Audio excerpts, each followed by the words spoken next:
CM చంద్రబాబుతో మంత్రి Nara Lokesh challenge చేశారు. 2024 ఎన్నికల్లో కుప్పం కంటే మంగళగిరిలో 1% ఓట్లతో లోకేష్ వెనుకపడ్డారు. వచ్చే ఎన్నికల్లో కుప్పంలో తన తండ్రి కన్నా ఒక్క ఓటైనా ఎక్కువ తెచ్చుకుంటానని నారా లోకేష్ ఛాలెంజ్ చేశారు. మంగళగిరి ప్రజలు 91,000 ఓట్లు మెజారిటీ ఇచ్చారన్నారు. ఇంత మెజారిటీ ఇచ్చిన మంగళగిరి ప్రజల కోసం ఏమైనా చేస్తానని లోకేష్ తెలిపారు. 2019 ఎన్నికల్లో 21 రోజుల వ్యవధిలోనే మంగళగిరిలో పోటీకి డిసైడ్ అయినట్లు చెప్పారు.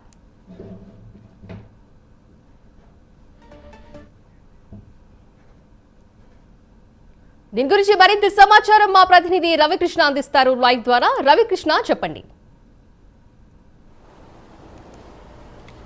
సింధు, ఏదైతే మంగళగిరిలో లోకేష్ ప్రస్థానం ఆ నియోజకవర్గానికి సంబంధించిన అంశాల గురించి చాలా ఆసక్తికరమైనటువంటి వ్యాఖ్యలు అయితే చేశారు. ప్రధానంగా కూడా మంగళగిరి నియోజకవర్గంలో కనీసం 1% ఒక్క ఓటైనా సరే అధికంగా తన తండ్రి అయినటువంటి చంద్రబాబు నాయుడు కన్నా కూడా ఎక్కువగా తెచ్చుకుంటారని చెప్పి ఆయనైతే తన తండ్రితోనే ఛాలెంజ్ చేసినట్టు ఆసక్తికరమైనటువంటి వ్యాఖ్యలు చేశారు. ప్రధానంగా కూడా మంగళగిరి నియోజకవర్గానికి కనుక మనం పరిశీలించినట్లయితే ఈ మంగళగిరి నియోజకవర్గం అనేది చాలా డిఫరెంట్గా ఉంటుంది. 2024 వరకు టీడీపీ ఆవిర్భవించిన నాటి నుంచి కూడా ఒకే ఒక్క వ్యక్తి మాత్రమే ఇక్కడి నుంచి టీడీపీ తరఫున గెలుపు బాట పట్టినటువంటి పరిస్థితి ఉంది. ఎంఎస్ సత్యనారాయణ అనేటువంటి ఎవరైతే వ్యక్తి ఉన్నారో ఆయన మాత్రమే ఎంఎస్ కోటేశ్వరరావు అనేటువంటి వ్యక్తి మాత్రమే అక్కడ గెలిచారు. ఆ తర్వాత 2024లోనే లోకేష్ అక్కడి నుంచి పార్టీ తరఫున రెండోసారి గెలిచినటువంటి వ్యక్తి, రెండో వ్యక్తిగా కూడా ఆయనైతే మాత్రం ఒక ముద్రనైతే క్రియేట్ చేసుకున్నాడు. ప్రధానంగా ఎప్పుడైతే 2019 ఎలక్షన్స్లో తాను నిలబడటానికి అంటే 2024కు సంబంధించి 2014కు సంబంధించి 2014లో ప్రధానంగా కూడా టీడీపీ ఎప్పుడైతే అధికారంలోకి వచ్చిందో అధికారంలో వచ్చిన తర్వాత ఆయన ఎమ్మెల్సీ అయిన తర్వాత ఐటీ మినిస్టర్గా కూడా శాఖని నిర్వహించినటువంటి పరిస్థితి. ఈ సందర్భంలో ప్రతిపక్షానికి చెందినటువంటి వాళ్ళైతే మాత్రం ప్రత్యక్ష ఎన్నికల్లో పాల్గొనే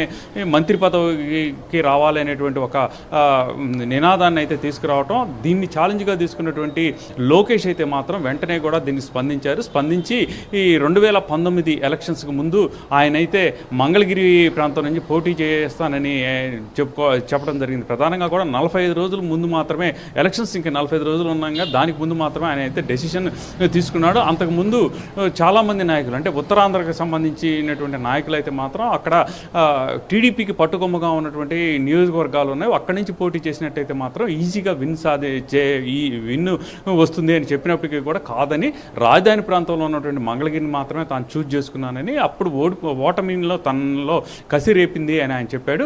ప్రధానంగా కూడా ఎప్పుడైతే 2019 నుంచి 24 మధ్య అయితే మాత్రం తన తండ్రితో తాను పలుమార్లు కూడా చంద్రబాబు నాయుడు కన్నా కూడా ఒక్క ఓటు అధికంగా తెచ్చుకుంటానని చెప్పారు. అదేవిధంగా కూడా 2024 జరిగిన ఎన్నికల్లో మాత్రం 90,000 పైచిలుకులు ఆయన మెజార్టీ అయితే సాధించడం జరిగింది. ప్రధానంగా 2019లో ఆయన ఓడిపోయిన తర్వాత మాత్రం చాలా కసిగా కూడా ఆయన రాజకీయాలు చేశారు. ప్రధానంగా కూడా మంగళగిరిలో ఉన్నటువంటి ప్రతి ప్రాంతాన్ని టచ్ చేశారు. ప్రతి సెక్షన్ ఆఫ్ పీపుల్స్ ఎవరైతే ఉన్నారో వాళ్ళందరినీ కూడా కలవటం, వాళ్ళకు ఉన్నటువంటి సమస్యలు తెలుసుకోవటం, సాధ్యమైనంతగా కూడా వాళ్ళకి ఈయనైతే మాత్రం భరోసా కల్పించడం, కొంత సహాయం చేయడం, ఈ విధంగా కూడా ముందుకు తీసుకునేటువంటి పరిస్థితి. ఆ తర్వాత ఏవైతే ఎలక్షన్స్లో ఇచ్చిన హామీలు 2024లో భారీ మెజార్టీతో ఆయనకు విజయాన్ని కట్టబెట్టినటువంటి మంగళగిరి ప్రజలకు గతంలో ఆయన ఇచ్చినటువంటి హామీలు ఏవైతే ఉన్నాయో ఆ హామీల మేరకు అయితే మాత్రం ప్రజెంట్ అక్కడైతే పాలన కొనసాగుతుంది. ప్రధానంగా కూడా అక్కడ ప్రభుత్వ భూమిలో ఎవరైతే